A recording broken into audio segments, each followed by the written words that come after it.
भाई हमार कार रहुआ हमारा बुआ के लड़की के साथे हमारा बहन के और हम अभिषेक बाबू गाड़ी उठावी सन चल देवी सन अपना बुआ के यहाँ हमारा गाँव सन आ जितना हित परित रहुए रास्ता का शुरू कर देवी सन आ बारात के इंतजार कर लगे सन और जितना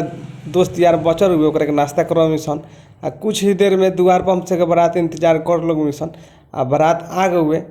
अइला के बाद दूल्हा के रस से उतारे के रहुए और ने गोल दहमी हुआ आ हाला रुए के दूल्हा बहुत भारी बाड़न 4 आदमी लोग मन अभिषेक बाबू हमरा के बुला के लिए मन हम अकेला ही दूल्हा के उठा के स्टेज की ओर लेके जाए लगमी ले जाके स्टेज पर रख दहमी ओकरा बाद धीरे से वहाँ के स्टेज पर गमी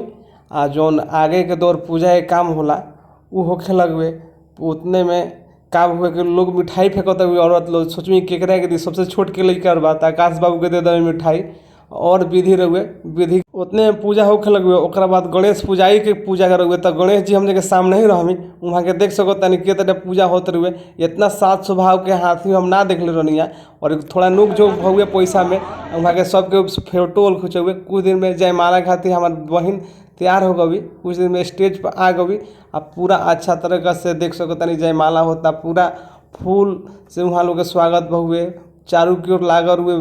बहुत प्रकार के सजावट के सामान उतरे हुए ओकरा बाद हम गमी थोड़ा स्टेज पे फोटो खिंचवामी आ ओकरा बाद एगो नियम रहेला कि भाई भतीजा पानी पिया बुआ लोग के पानी पिया सन ओकरा बाद घरे चली आमी।